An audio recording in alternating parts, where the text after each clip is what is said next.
প্রবাসী ভোট তো ছিলই না, একটা ব্যবস্থা ছিল যেটা ছিল অকার্যকরী।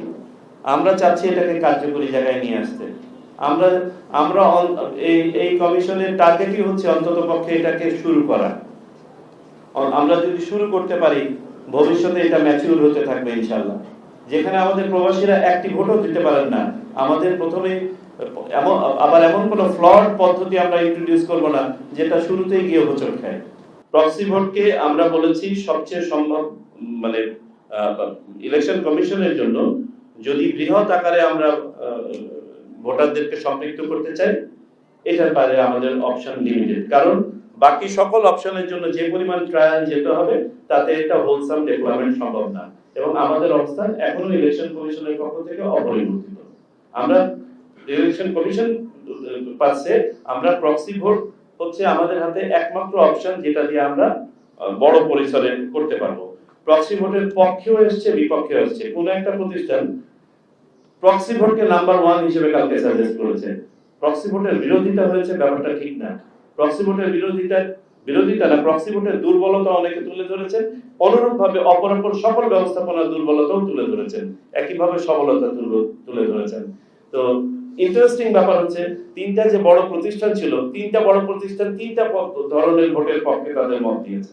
এটা আমাদের জন্য খুব ভালো ছিল, যার কারণে এটা যেটা সহজ হবে ওনাদের পক্ষ থেকে এখন অপশন ডেভেলপমেন্টটা আমাদের জন্য আরো বেশি সহজ হবে। সুতরাং কোন অপশনকে আমরা সিঙ্গেল আউট করছি না, রুল আউট করছি না, আমরা তিনটা অপশনকে ফুল রোল করব। বিকজ আপনাদেরকে বলেছি যে আমাদের ওয়ার্কশপ থেকে অন্যতম ফাইন্ডিং হচ্ছে যে বাংলাদেশের জন্য বোধহয় একটি যে কোনো option will not be suitable, আমাদেরকে কম্বিনেশন অফ অপশনে যেতে হবে। এখানে দুটো পার্ট আছে, একটা হচ্ছে রেজিস্ট্রেশন পার্ট। রেজিস্ট্রেশন পার্টের ব্যাপারে যে বক্তব্যটা উঠে এসেছে, এই রেজিস্ট্রেশনটা আমরা অনলাইন রেজিস্ট্রেশনই হবে, এবং যে ধরনের ভোটই হোক না কেন এক ধরনের রেজিস্ট্রেশন করলেই হবে। ওখানে শুধুমাত্র ইন্ডিভিজুয়াল ভোটার অপশন দিবেন, আমরা যে অপশনগুলোকে ফাইনালাইজ করতে পারবো সকল এক্সারসাইজ সম্পন্ন, যে উনি কোন পদ্ধতিতে ভোট দিতে চান এবং ওই দেশের জন্য এটা প্রযোজ্য কিনা।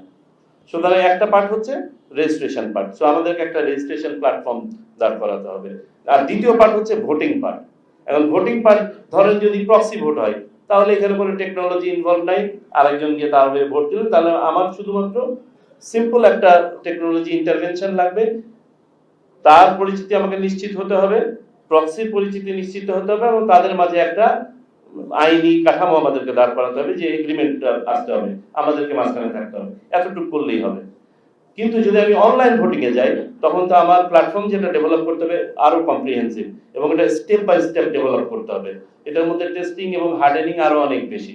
সুতরাং এক একটা সিস্টেমের জন্য টাইম রিকোয়ারমেন্ট এক এক রকম হবে। এক্সপার্টরাই তখন বলতে পারবেন যে কতটুকু সময় লাগতে পারে। যদি আমাদের প্রবাসী বাংলাদেশিদেরকে ভোটের আওতায় আনতে হয়, তাহলে তো কোনো না কোনো পদ্ধতি অবলম্বন করতে হবে। এবং বিশ্বের আমরা যেটা বলেছি, আমরা 178টা দেশ স্টাডি করে দেখেছি 115টা দেশ তারা কোনো না কোনো পদ্ধতি অবলম্বন করছেন। এই সীমাবদ্ধতা সত্ত্বেও আপনাকে শুধু একটা ছোট্ট স্ট্যাটিস্টিক্স বলি, এখানে সবগুলোরই আছে। এই যে যেমন এটা হচ্ছে প্রক্সি ভোটের একটা সিস্টেম।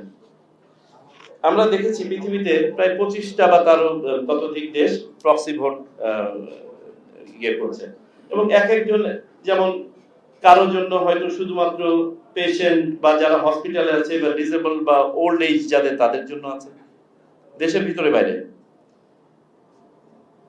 কেউ যেসব মা সন্তান সম্ভবা তাদের জন্য রেখেছে, স্টুডেন্ট যারা বিদেশে শিক্ষারত আছে বা নিজ শহরের বাইরে আছে তাদের জন্য রেখেছে, বিভিন্ন ফোর্সেস, বিশেষ করে আর্ম ফোর্সেস, পুলিশ, আপনার ইয়ের সাথে যারা আছেন কারাগার ব্যবস্থাপনার সাথে তাদের জন্য আছে, সার্ভিসেস সরকারি কর্মকর্তা কর্মচারীদের জন্য, নির্বাচন ব্যবস্থাপনার সাথে যারা সম্পৃক্ত আছে তাদের জন্য আছে, যারা লিগ্যাল কাস্টডিতে আছেন তাদের জন্য আছে, ডিটেইনিদের জন্য আছে, বিভিন্ন প্রফেশনাল যারা দেশের বিভিন্ন দায়িত্বে থাকেন, প্রফেশনালস অ্যাক্রস দ্য বোর্ড, তাদের জন্য আছে।